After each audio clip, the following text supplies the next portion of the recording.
Shark bites don't leak.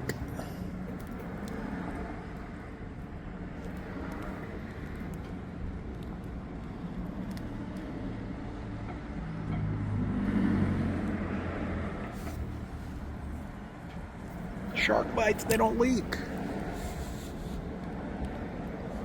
I just use them for remodels. Nah, man, I don't know anything about shark bites. I don't buy them. I've never used them.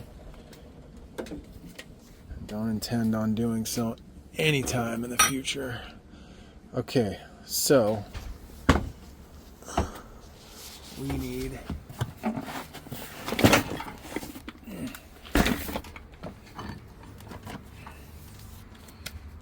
this guy.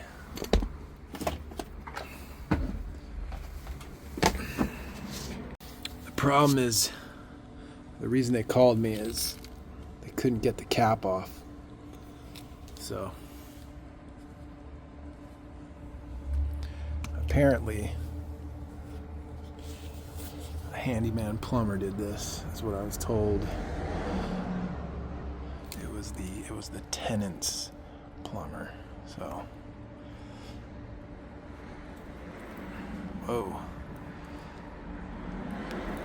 I might be able to pull that sucker right off of there. To be honest with you. I might not even have to cut that. Look at that.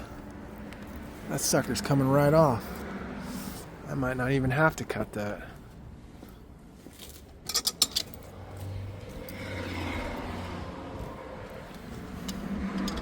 That was coming right off. Here, let me set this down.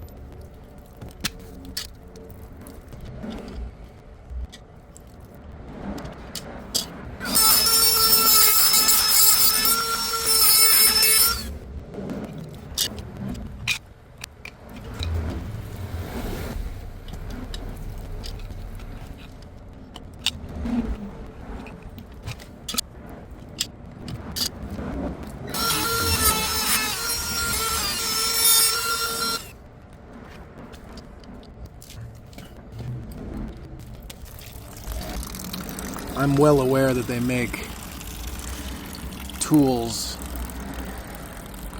little Sharkbite puller thingies to get these off, but it's too close to this to get anything on there and get any leverage on it, because that's what, I guess the owner came over here and tried to do this himself. So,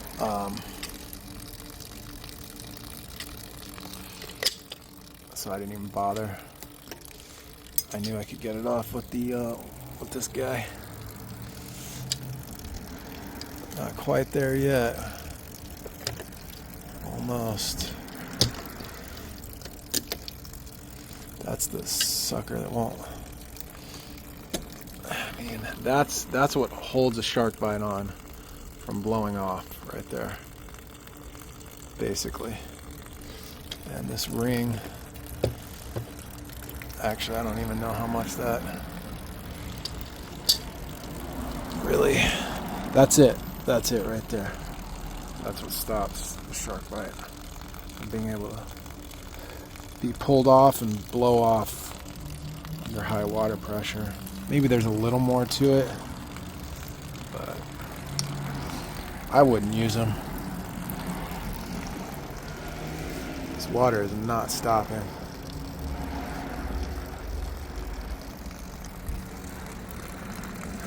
And the tenant just left, so I wonder if the ball valve doesn't shut off all the way.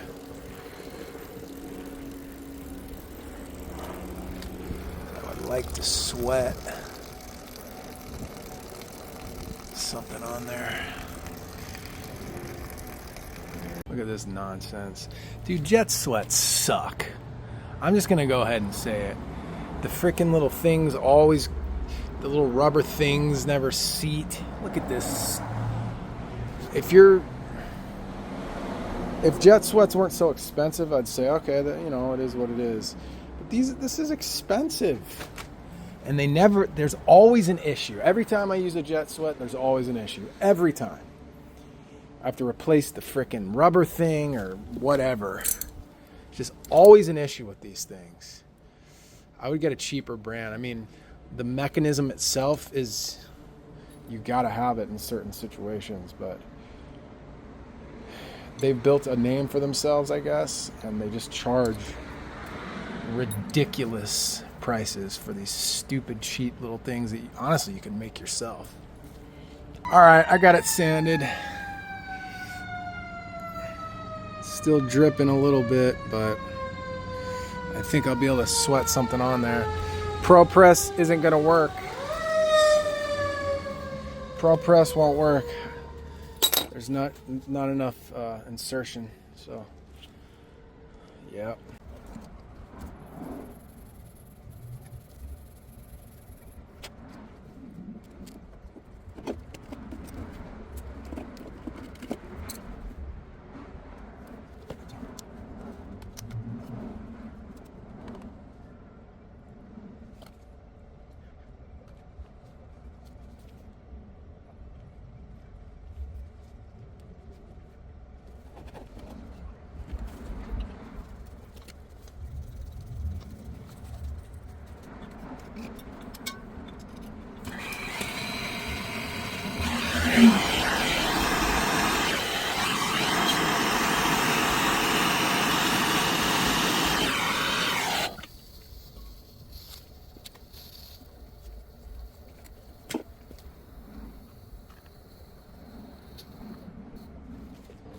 All right, I think I got enough solder in there. I didn't think I'd be able to do it, but there was too many drips. But okay, well, that's good. I'm gonna let that cool down.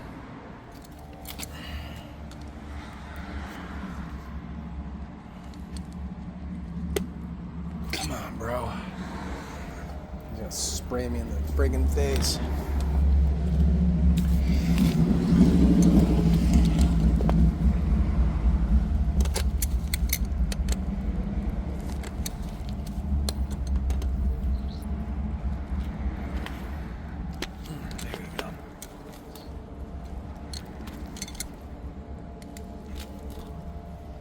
Nonsense. That is just so stupid.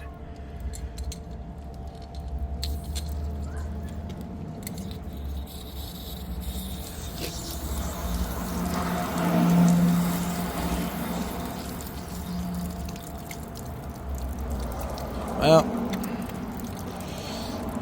I guess it worked.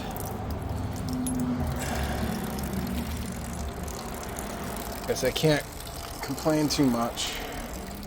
Got it to work, so I don't know. I just feel, I don't know. Let me shut my mouth.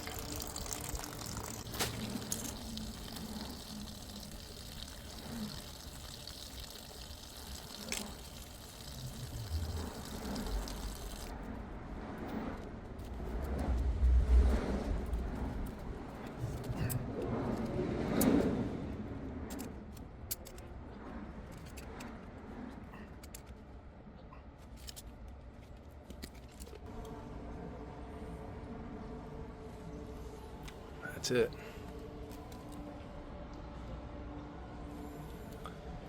The tenant's gone.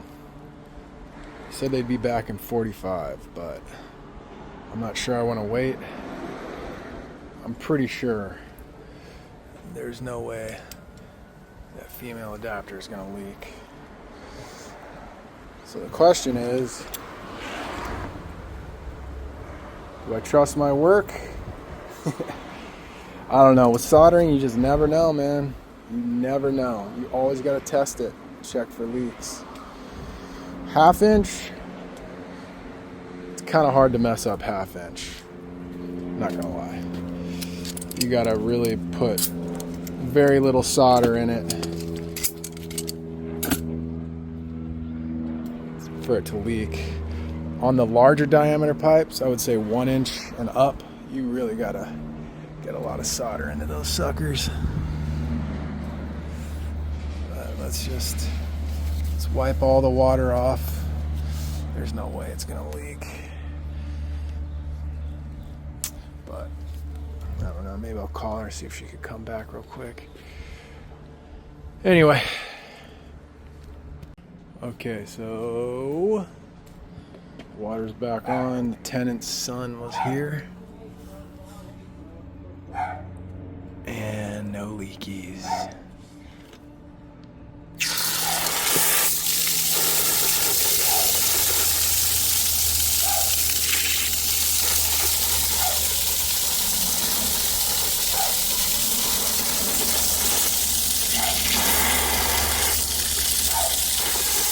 Water is definitely on.